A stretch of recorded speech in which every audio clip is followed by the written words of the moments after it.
Jackson and Lowry, have we ever met? No, we've never met. But I so appreciated your question because I asked the same question in 2012 when I ran into Dr. Handler. I'm a food industry lifer. I own restaurants. It's all I've ever done. Everything I've ever had in life has come from food. So I tend to treat it differently, value it differently than most people. And we saw horror stories or we saw exposés on the news where someone goes to a food pantry driving a Mercedes. And the cynic, which is inbred in all restaurant owners, we are by nature short attention span, and we're cynics. We don't trust anybody. And I questioned, were the numbers accurate? More importantly, if I'm going to make an investment in something, I want to know what the return on that investment is. I want the data. And prior to this effort, Waste Not OC, there was never any data. We didn't have accurate data on how many people were food insecure or what that meant. We didn't have any data on where is the food or the money that I give to nonprofit agencies. Where does it go? What is it being used on? So that was our initial goal, was to put together a model that was effective. Run it like a business, not like a nonprofit. And we came up with this effort and this model. And I'd like to just briefly walk you through it real quick. And then I have an ask, and it isn't money. You have time, Mike. So basically what works is a public-private nonprofit effort. In other words, we have to have all three of those components together to be effective. If any effort is only run by one of these, the public sector, it's not going to work quickly. It's not going to be efficient necessarily. It's just inherent in what the institutions are like. If it's run by nonprofits, there's other challenges. And if it's run by the private sector, we'll have challenges. But what really works is when all three work together. That's when we're really cooking with gas, pardon the pun. But each one has a role. The public sector has a role in that they have assets. For example, with Dr. Handler's help, we got the Orange County Environmental Health Department, meaning restaurant inspectors, to educate operators about donating excess edible food. For years, as operators, we never donated food, very seldom. Does anybody want to shout out the reasons why I, as a restaurant owner, did not want to donate food? Liability. Liability, that's very good. That was always the first answer. It wasn't the honest answer, but it was always the first answer, and I gave it a lot.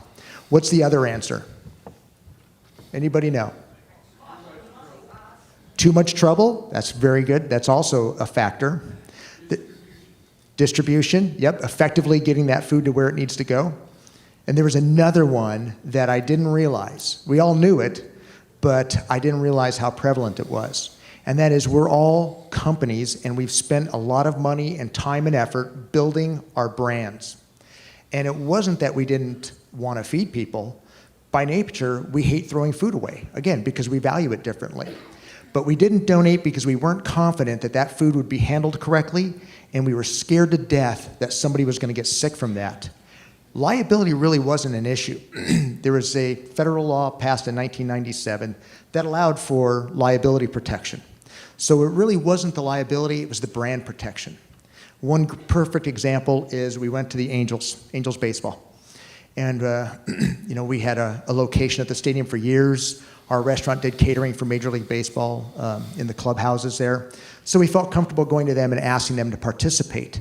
And the first answer was, absolutely, not a problem. A week later, the chairman of the board comes back, he goes, oh, hey, that food donation thing, yeah, we're not going to be able to do that. And I go, why? You don't have to worry about being sued. And he goes, no, it's just we can't afford for a homeless person to get sick on a hot dog with an Angels baseball wrapper on it, because the media will destroy us. They're still ticked off that we changed the name from Anaheim Angels to LA Angels. They'll look for any reason to torture us. It was brand protection. Disney gave us the exact same answer. It was brand protection. So what we did is develop a model that was effective in how it moved food, handled food safety as a primary concern.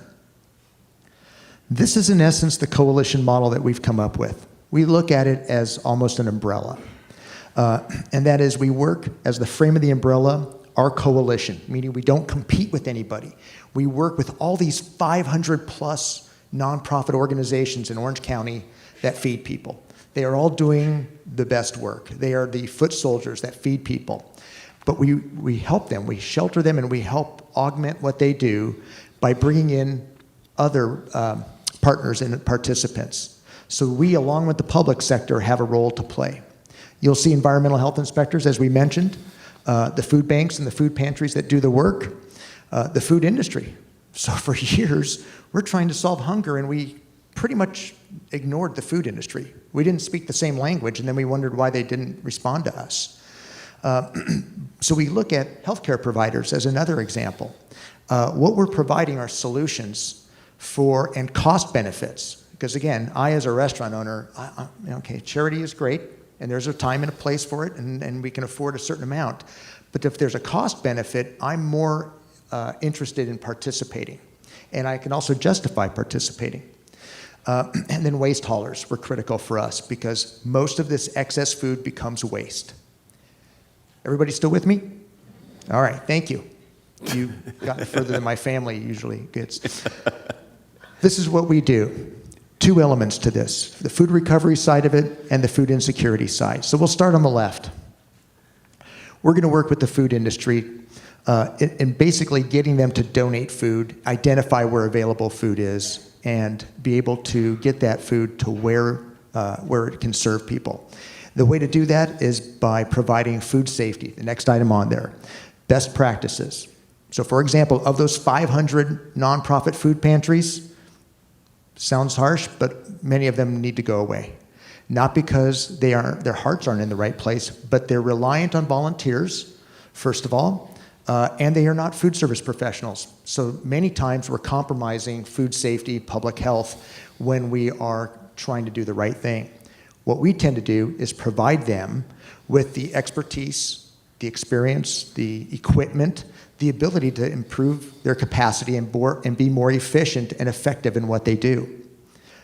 The logistics capacity. So what is logistics? It's getting product from point A to point B. If you ask those 500 nonprofit pantries in Orange County what they need on the top of their wish list, they'll all tell you the same thing. We could really use a refrigerated van. Well, now we have 500 refrigerated vans crisscrossing the county with no rhyme or reason, and it's a logistics nightmare. What we've done is develop a platform, a technology platform, that allows us to identify where food is at. I, as a restaurant owner, will hit donate on my phone. I'll hit donate, I'll identify what the food is, how many pounds, and when you can pick it up, what the pickup window is. It'll immediately connect it with a food pantry in the neighborhood closest by that has the capacity to receive that food. So we've just eliminated so much of the work and effort. It also requires that pantry to acknowledge that they are going to accept that product, so we don't waste time, we don't waste volunteers or logistics resources.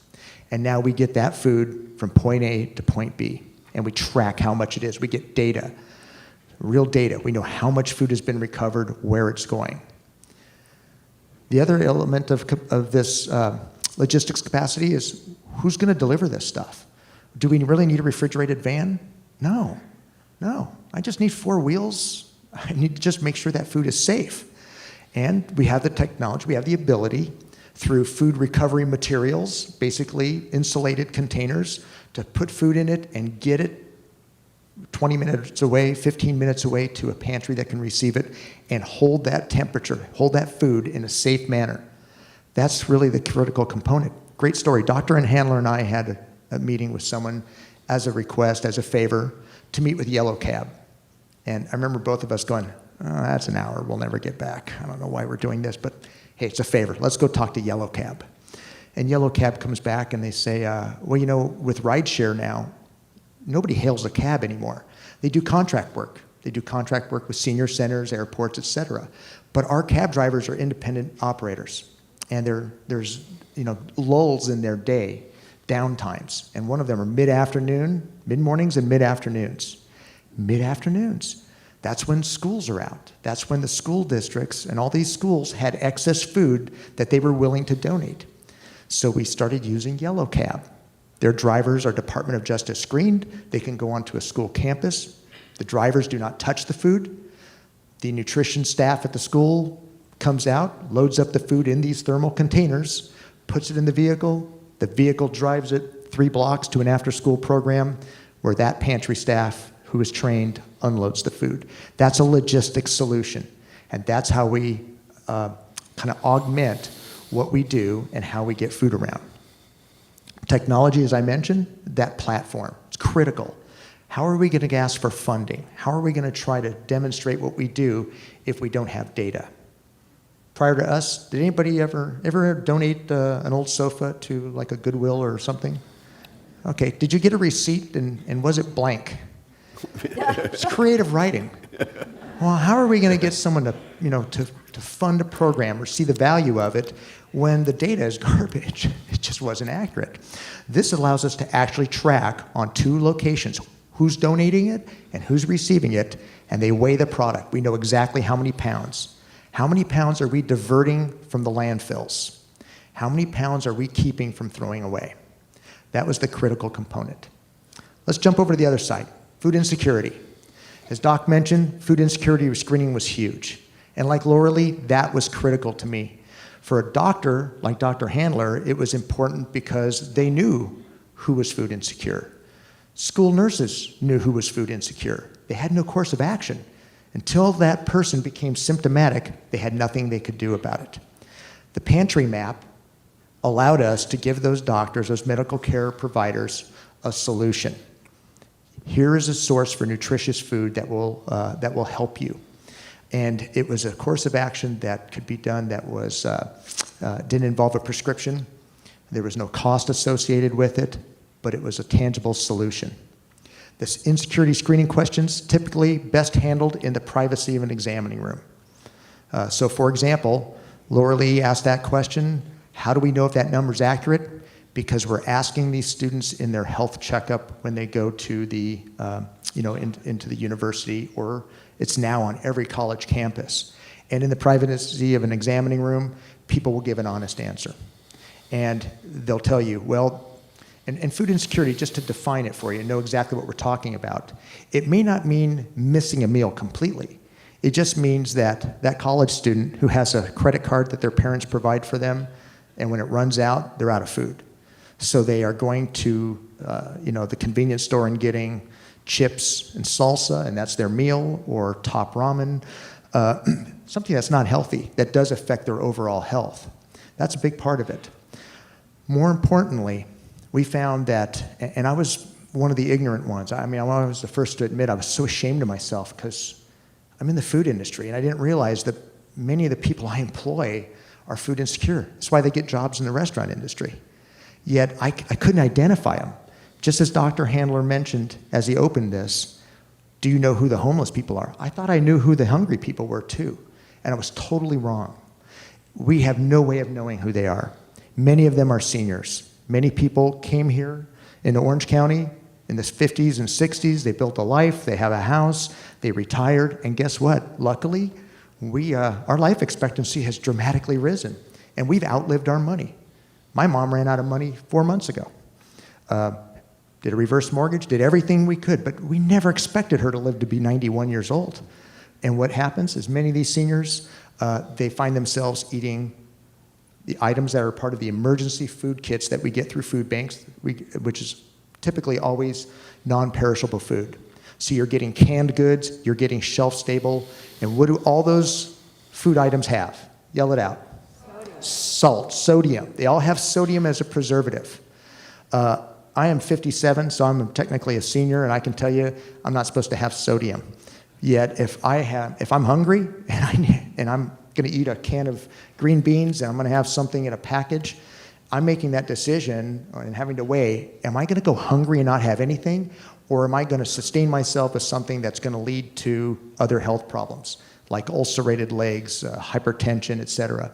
So that's the advantage of food insecurity screening. We can identify who these people are. Our role is to provide, through that map, we know where the food supply is, where the nutritious food supply, and we can refer these patients to these pantries. Let me explain one other thing about pantries. They operate at all different times of days, months. So for example, or days of the month, some will operate on just one Tuesday night a month. Some will operate every Wednesday. Some will operate only in the daytime. It's really hard to determine when there's food available at these pantries. What we do is help to provide. We map it, and as a referral service, we can send them to these pantries and almost kind of come up with a plan where if you are out of food that day, these are your options. This is where you can go. The next item on there is the reduced healthcare costs. So again, like Lowry, I don't believe it. I want to see what the net effect is. So through UCI Emergency, we started tracking patients that were screened positive for food insecurity. We got them sent to pantries that had nutritious food based around their dietary needs. But more importantly, we wanted to track what was the effect on their health. So in subsequent visits, what was the effect on their high blood pressure? What was the effect on their diabetes? Don't show the next slide. Okay. Don't show the next slide. Just to jump in, $165 billion are spent on health care for those people that are food insecure per year. Billion. Billion. $165 billion are spent on people who are food insecure and their health problems. Now, Laura Lee may say, where'd you get that data? And we have the data. Imagine the healthcare costs. Now, before we go to the next slide, remember this all started from a conversation with two questions? Now, you may go, Dr. Handler, you're the public health officer. You got the power to wield the things. I can bring people into the room. I can't safety belt them in the seat. If they don't want to come back again, they're not going to come back. But what we did is we found a group of dedicated, passionate people who wanted to change the world, who wanted to impact hunger in the county. So, if I'm not mistaken, hold on one second. Give me a second. The numbers, is the next one the numbers? Look at this. Oh, I thought I changed it. I did change it. It's 56 million pounds, not billion. They had the wrong PowerPoint. It's 56 million pounds of food that's been recovered since we started Waste Not OC. That's subliminal. Yeah. And 168,000 families were screened for food insecurity. That's pretty powerful, isn't it? Next slide. And that's just in Orange County. Well, we'll save that. It's a good question. Where do you recover this food? Where do you recover? Great question. We work with any entity that is licensed or permitted to handle food because we know it's safe. We know they've been trained on how to handle food. So it's restaurants, grocery stores, hotels, caterers, more importantly, farmers, growers, distributors, food processors, and manufacturers. Okay, Mike. They ask, how can these lovely people here who came to hear a talk on social determinants of health, how can they make a difference in the county? The opportunity to volunteer your time is critical. Yes, money is helpful, but I've always found that resources are more valuable in many cases than money. And that is, when we look at logistics, yes, we have food service companies, produce companies, distributors, whose trucks go out full and then they come back empty. They'll oftentimes make pickup runs for us. But what we really use are volunteers. It's a great opportunity. How many here know how to use a phone app? Smartphone app? Most. 10 years ago, I wouldn't even be raising my hand.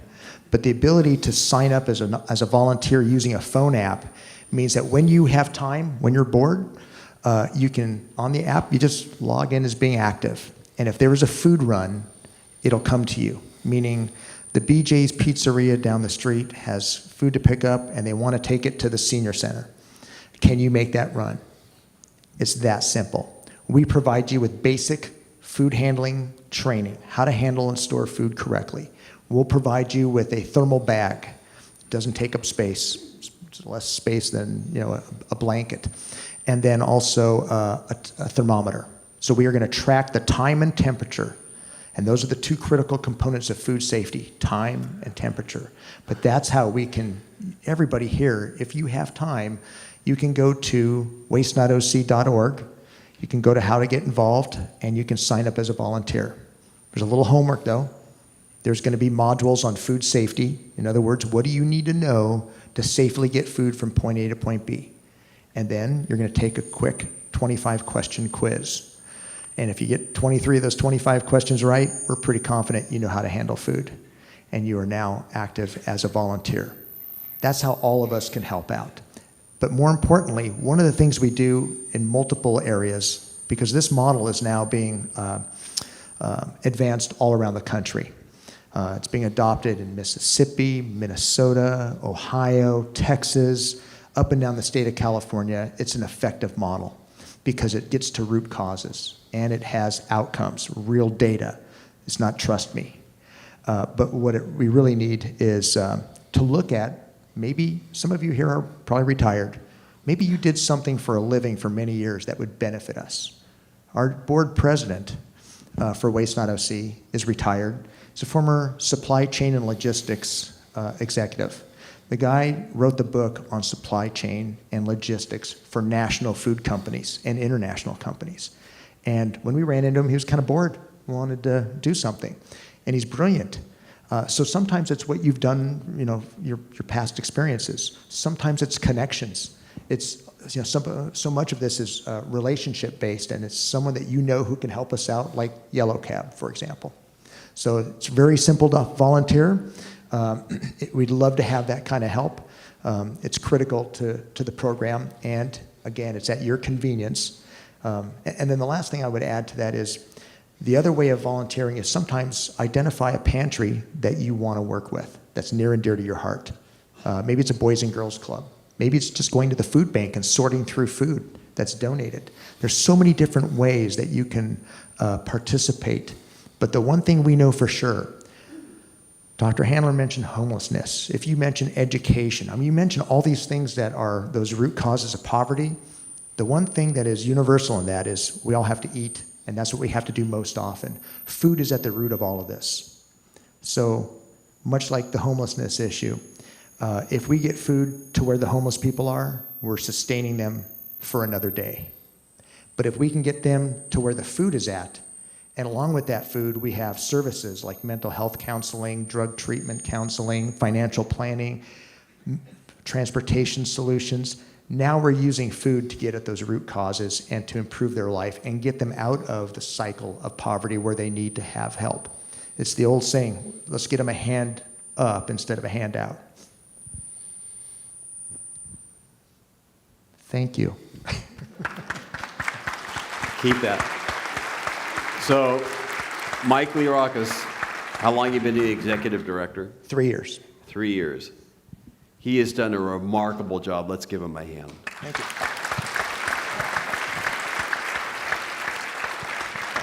Come on. No. We're not done with you.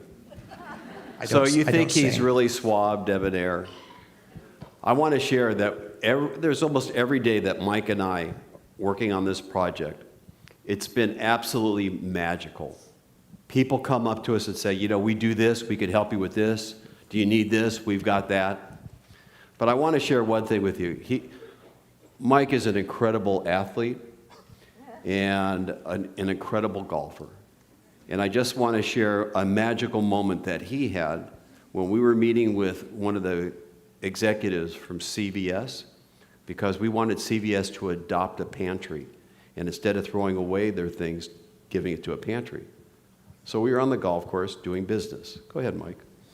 I'm going to preface that by saying I had never been on this golf course before. I was probably on medication. Oh my gosh, what an excuse. We're on the last hole, and I take the wrong club out of my bag, and I hit a ball in the parking lot. And I hear a crash.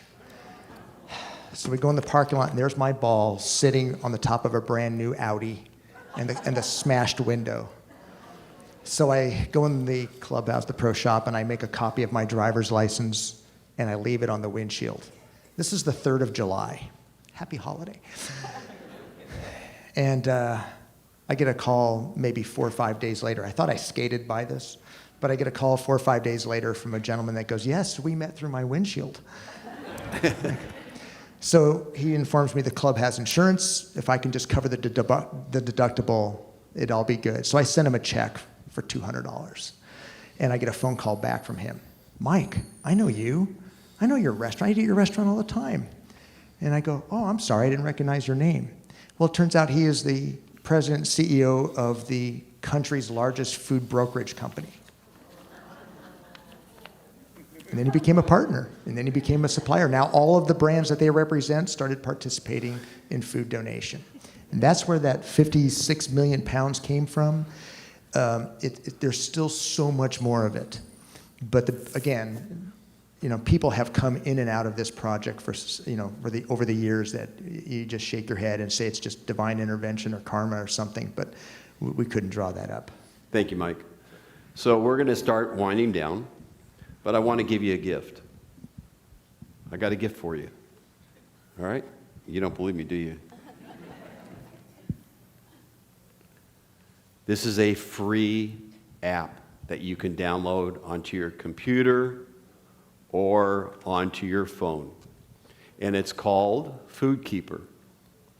It tells you how long food is good for. Eggs, tuna fish, milk. It's a free app. It's through the federal government, and it's wonderful. Don't say I never gave you anything, because I have. All right. So remember they said acts of kindness, one person caring. I'm going to show you one last video, and then we'll open it up for questions.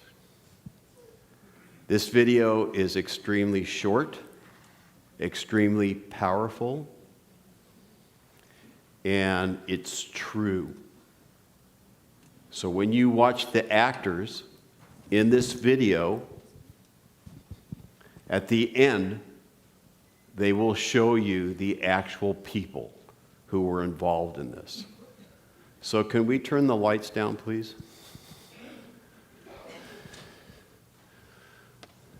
Acts of kindness. ออกมานี่เลยนะไอ้ขี้ขโมยไหนดูสิเอาอะไรไปออกมานี่เอาไปทำอะไรเนี่ยฮะถามว่าเอาไปทำอะไรเอาไปให้แม่แป๊บนึง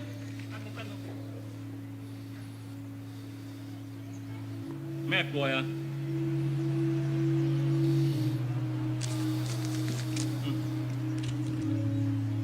อย่าทำอย่างนี้อีกนะโว้ยเกาเหลา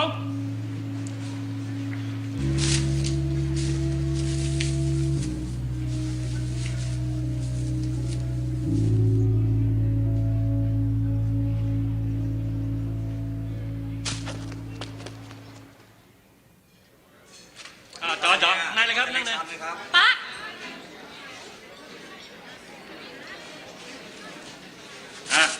จัดไปสั่งมาเร็วต่ออะไร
So, before we open it up for questions, I want to leave you with one last quote. And it goes as follows. I call it the Don Quixote Principle. Remember my boss patting me on the shoulder, saying, "You're going to end hunger, good luck."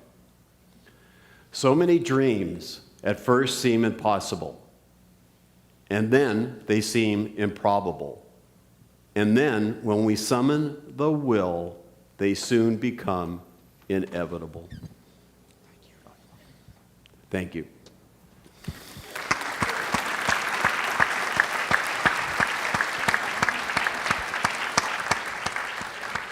So, Laura, I guess we do this question answer.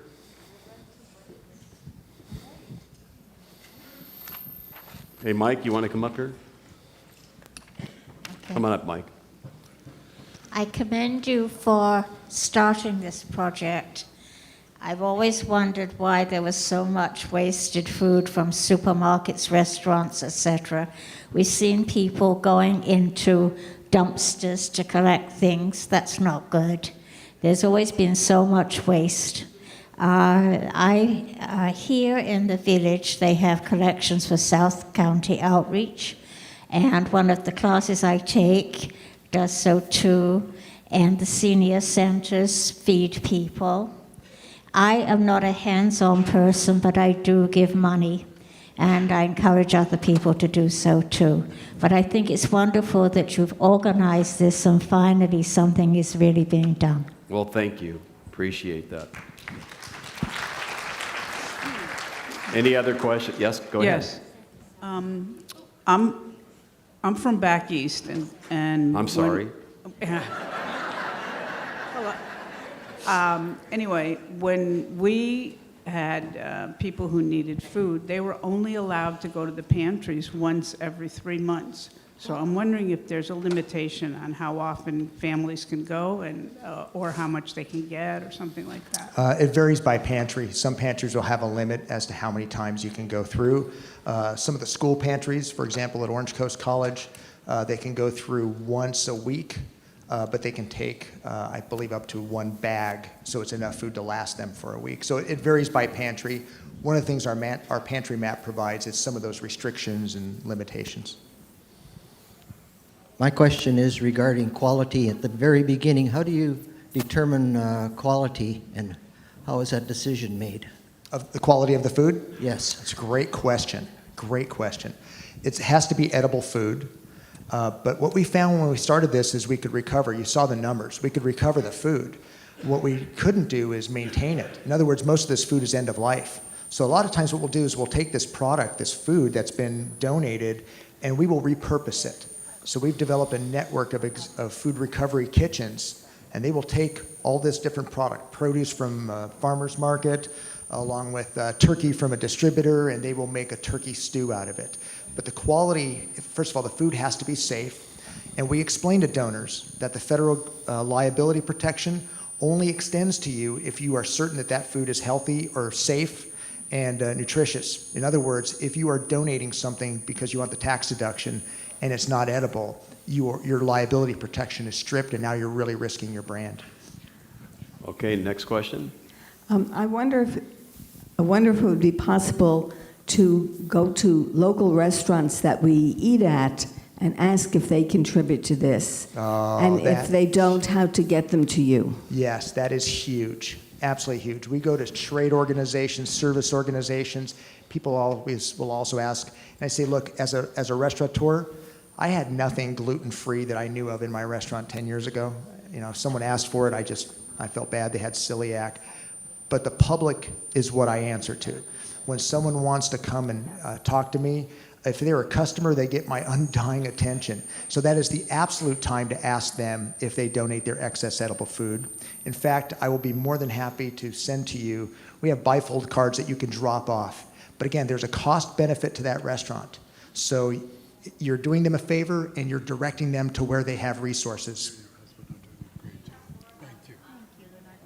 We can't hear you. She asked if I could explain about the cost benefits. Okay. The cost benefits to restaurants are that when I started donating food, I realized, because I'm in bed when my restaurant closes, how much food I was throwing away.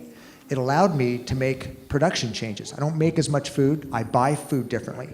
All 700 plus of our donors around Orange County have all said the same thing. It allowed them to reduce their overall food costs. It went right to their bottom line. That's first and foremost. Secondly, I get a tax deduction on what I'm donating instead of paying the waste hauler to remove it. And third, those millennial employees that I don't understand and they baffle me, they love this and they don't leave. They stay, they are committed, they think we're changing the world and in some way we are, and that's the third benefit. I worked at a food bank for 3 years in Phoenix, Arizona, and our biggest donor was the Bashers' food chain store, and schools. School children used to bring in food to us. And also, the interesting that people say is when they come in, the stories that you find are unbelievable, that they look like they're fine and they look like they have a nice car, but the background story breaks your heart. But it's a wonderful, wonderful thing to do. You know what? I'm so glad you brought that up. I have two real quick stories. One was a department head for a city here in Orange County who contacted us after we spoke with her. She stood up in front of all her contemporaries and said, hey, we need to support this because I was food insecure. I know what it's like. We need to do this. The next year we met with her, again in that same group, and she takes me out to the parking lot and she says, I'm still food insecure. You know, I'm trying to raise 3 kids as a single mom. I live in the city in South Orange County that I work. I can't go to a shelter because if they see me there, I'll lose my job. Just last week, I spoke to a gentleman who owns a mortgage company. He's a funder, a lender, and he teared up and broke down, telling me how he had $11 million in the bank, and when the economy crashed 10 years ago, he lost everything, had to sell his house, but he kept the Mercedes because he goes, with what I do for a living, I can't drive a Toyota Camry. Yet he was going to pantries because, you know, he had 3 daughters and he had to feed them. So you're absolutely right. We just don't know who's food insecure. Listen, I own Catella Grill, which is in the city of Orange near Angel Stadium and Honda Center. And we only had to shut it down twice. Yeah. Oh, sorry about that. the question I have is, do the university dining halls donate? Yes, they are donating now. Universities now, especially UCI, has probably the best program in the country now. Not only are they doing sustainable farming on the campus, but they're also reducing their waste. The community colleges are tremendous at it. In fact, Orange Coast College has kind of led the way because they have a culinary program. We've provided equipment for them to work as a repurposing kitchen. So product goes to the pantry, and it's in vacuum packaged containers, so it extends the shelf life a couple weeks. The colleges and universities have got it dialed in now. So just so you know, when we started this program, Waste Not Our Communities, we approached UCI because we noticed on the Google map that there were no pantries near the campus, and we know there's food insecurity. So we said to the administrators, we would like to survey your students to see how many are food insecure. What do you think they said? Are you kidding? Could you see as a recruitment flyer, we have 1 out of 5 students that are food insecure at UCI. Come on down. So working with administrators from UCI, for a year, we were unable to get a pantry on campus. It occurred and finally happened when there was change in the chancellor. It requires internal champions within an institution to make things happen. We were trying to get every child at Children's Hospital of Orange County screened for food insecurity. A year I worked on it. Couldn't happen. It wouldn't happen. Then I met an internal champion. He looked at me and he said, give me 3 weeks. And sure enough, 3 weeks later, they were screening people that they were seeing for food insecurity. So we were able to meet every challenge and every hurdle. And the reason we were able to do that is because of people like Mike and others that are passionate and dedicated. Okay, we can take one more question that was told. I worked for the Ashland Food Bank, Ashland, Oregon, and we had a program where we canvassed every single neighborhood, bringing green bags with us, asking for donations every other month. We left them with schedules, and so I can't tell you how many people cooperated. So we had people on every few blocks that were responsible every 2 months to go pick up all these green bags. And it gave everybody the opportunity to help. That's a great way, that's a great program. And it's interesting because we look at residential, food that we can do from our homes. But the reality is, in the United States, 40% of the food that we grow and produce and process ends up going into the landfill. So it's for on the commercial side of it, where the big numbers are in terms of the amount of food, it's changing the way we do things, so that we buy differently and that we handle food differently. Sir, I have one question. At the start of your presentation, Wait, where are you? I'm right here. At the start of your presentation, you were talking about the amount of money a person here in Orange County would have to earn to be able to afford rent. And I think what the issue goes down to, the foundation of the problem is it's hard to live in this county, in this whole country, because you need a lot of money. One way to solve the problem would be to raise the minimum wage and require everybody to pay that. That way, everybody in society is paying for the cost, because obviously things are going to cost more, but I think that's the only fair way to do it, raise a living minimum wage. I'd like to answer that. As a restaurant operator, I can tell you what my staff has gone through. The reality is that when minimum wage goes up, and I've had state senators explain to me the reason for raising minimum wage, it's because I, as a restaurant owner, am going to have higher costs, and I'm going to pass those costs along through higher menu prices, and there's one common denominator: sales tax revenue goes up. But unfortunately, when we raise minimum wage, it's not in proportion. So I always use the example, I'm glad you asked that question, because if you'll indulge me for a minute, I'll take a little container of strawberry jam, and I'll explain. The farmer who now has his labor cost goes up, they add that onto the cost of the strawberry, and then they go a little higher. And then it goes to the processor who processes that into a jam. They increase to cover their costs, and then they go a little higher.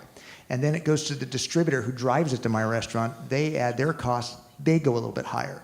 By the time it gets to me, I can't even cover the cost of it. But more importantly, that same principle, if you look at gardeners, pools, maintenance, all these costs go up, and now the people we're trying to help who are paying rent at an apartment, that's why their rents have skyrocketed, because of the cost. So I think it's a balance of, I have someone, actually I have no one in my restaurant that makes minimum wage, but if I have somebody who's making minimum wage or on that lower level, I don't want them to be with us forever.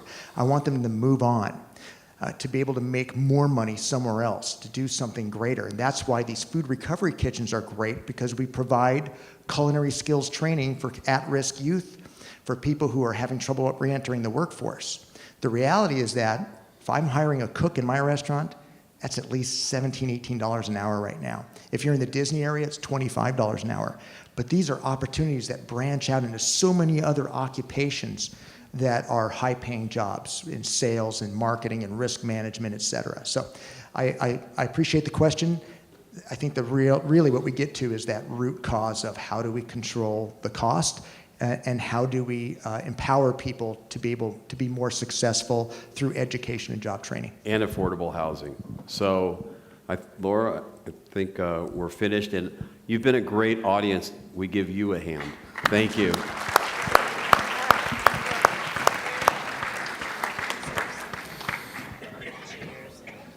Here it is. Here. Thank you so much, Dr. Eric Handler. And thank you, Mike. Let's give a warm clap. Thank you so much. I've learned so much. Thank you very much. And so, I'd like to broaden your message next week, we don't have Okay. class. We'll see you in 2 weeks for Dr. Carrie Burnite. Thank you, everyone.